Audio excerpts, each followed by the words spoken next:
1948ஆம் ஆண்டுக்கு பிறகு நடந்த ஆக பீஸ்ஃபுல்லான எலெக்ஷன் இது தான்ன்றதை இன்றைக்கு எல்லாருமே கைக்கிறாங்க.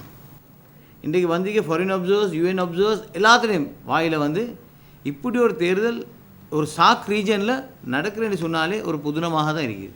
இப்போ நீங்கள் இந்த மாதிரி ஒரு நிலைமையை இந்தியாவில் பார்க்க மாட்டீங்க. இந்த மாதிரி ஒரு நிலைமை பாகிஸ்தானில், பங்களாதேஷில், நேபாளில் நீங்கள் பார்க்க மாட்டீங்க. ஆனால் இன்றைக்கு ஸ்ரீலங்காவில் நீங்கள் பார்க்குறீங்கன்னா அது அந்த யாப்பால்னு அரசாங்கம் மைத்ரி ரணில் விக்ரமசிங்க கம்பினேஷன் தான்ன்றதை நான் இந்த இடத்துல சொல்லிக்கொள்வேன். அதே நேரத்தில் எந்த ஒரு ஆளுக்கும் அவருக்கு சொல்ல வேண்டியதை சொல்கிறதுக்கும், பேச வேண்டியதை பேசுகிறதுக்கும், போக வேண்டிய இடத்துக்கு போகிறதுக்கும் அந்த வாய்ப்பையும் சந்தர்ப்பத்தையும் கொடுத்தேன். டென்ஷன் ஒன்று இல்லை, ஸ்ட்ரெஸ் இல்லாத, தூங்கினா தூங்கலாம், பயத்தில் எழும்ப வேண்டிய அவசியம் இல்லை, ஒரு சத்தத்துக்கு எழும்ப வேண்டிய அவசியம் இல்லை. முந்தி சத்தத்துக்கு எழும்பணும், கதவு தட்டினா பயம், எவன் வாரான், எந்த வேன் வருது, எந்த வெள்ளை வேன் வருது என்ற பயம், அச்சம் மக்கள் மத்தியில் இங்கே 9 வருடமாக விசேஷமாக மஹிந்த ராஜபக்சேவுடைய காலம். மஹிந்த கோட்டா கம்பினேஷன் தான் இந்த உலகத்தில், இந்த ஸ்ரீலங்காவில் ஒரு பிளாக் ஸ்பாட் உள்ள ஒரு காலம்னு சொன்னால் அந்த நானும் தம்பி செஞ்ச கடூரமான அந்த காலம்னு சொல்லலாம். 9 வருஷம் நிம்மதின்றது மனுஷனுக்கு இருக்கல. ஒரு டிவி ஸ்டேஷன் அவங்க விட்டு பார்க்கல, ஒரு ஜேர்னலிஸ்ட் அவங்க விட்டு பார்க்கல, ஒரு லோயர் அவங்க விட்டு பார்க்கல. கிரெனேட் அடிக்கணுமா, பம்ஸ் அடிக்கணுமா, பற்ற வைக்கணுமா, கொல்லணுமா, அத்தனையும் செஞ்சாங்க. அத்தனை மறைக்கிறது தான் ராஜபக்சே திரும்ப பார்லிமெண்ட் வந்தார். ஒரு நல்ல ஒரு பார்லிமெண்ட்டாக எங்களுக்கு விளங்குது பார்க்க போகல. அந்த மாதிரிக்கு மக்கள் ஒழுங்காக தீர்மானித்திருக்காங்க. ஆனால் கள்ளநூல் கொஞ்சம் யூபிஎஃப்ஏல அலிபாபாவோட வந்திருக்காங்க. அதுவும் நினைக்கிறேன் இந்த இன்வெஸ்டிகேஷன் ஸ்டார்ட் பண்ணி அரெஸ்ட் பண்ண தூங்கினான்டா அதுவும் பார்லிமெண்ட்லேருந்து பேர்த்து அதில் லிஸ்ட்டில் இருக்கிற புதிய ஆட்கள், சிவிக் ரைட்ஸ் எல்லாம் கழட்டி போட்டால் சும்மாவே புதிய ஆட்கள் வந்துடுவாங்க.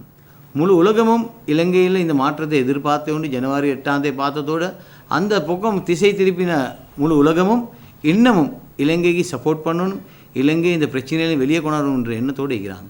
மஹிந்த ராஜபக்சே மைத்ரிபால சிறிசேன சொன்ன மாதிரி பாராளுமன்றம் செல்ல மாட்டார், மறியல் தான் செல்வார்.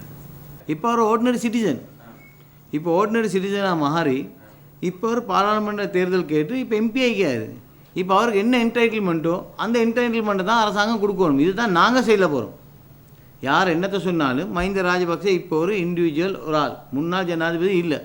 முன்னாள் ஜனாதிபதி பென்ஷன் பேத்து ரிட்டையர்மெண்ட் ஸ்டேட்டில் இருப்பார்னு சொன்னால் அவருக்கு அந்த சலுகை எல்லாம் உண்டு.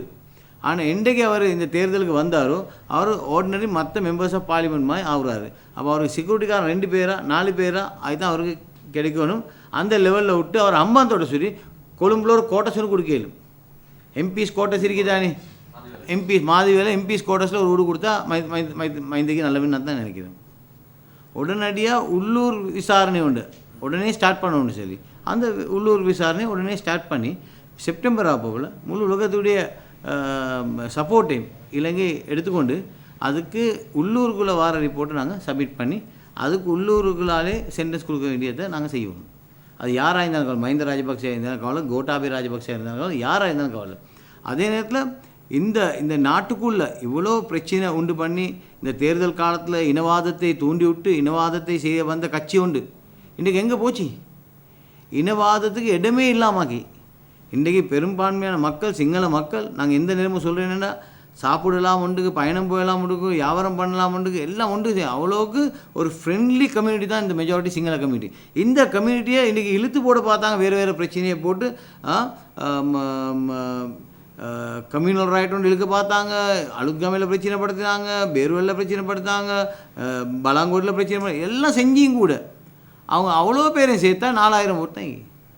அது மாதிரி கேண்டிடேட்டு இமீடியட் ஃபேமிலியர் தான் வாக்களிச்சிங்க. அதனால் இன்றைக்கு சிங்கள மக்களை நினைத்தாலும் நாங்கள் ரொம்ப சந்தோஷப்படுறோம். அவங்களுக்காக வேண்டி நாங்கள் எங்களோட சந்தோஷத்தை தெரிவித்துக்கொள்கிறோம். இனவாதத்தை தள்ளி போட்டு சிங்கள பேரினவாதத்தையும் கொண்டு போட போய்த்தும் அதையும் தள்ளி போட்டுட்டு சிங்கள மக்கள் எடுத்த தீர்மானம் இந்த தேர்தலில் 4000 வாக்கோடு அந்த கட்சி ஒருத்துக்காகியிருந்தால் அந்த இயக்கத்தை சிங்கள மக்கள் ஒதுக்கிட்டாங்க என்றே தான் அர்த்தம். அதனால் சிங்கள மக்களுக்கு நன்றிகளையும் இந்த இடத்துல நாங்கள் தெரிவித்துக்கொள்கிறோம். நன்றி.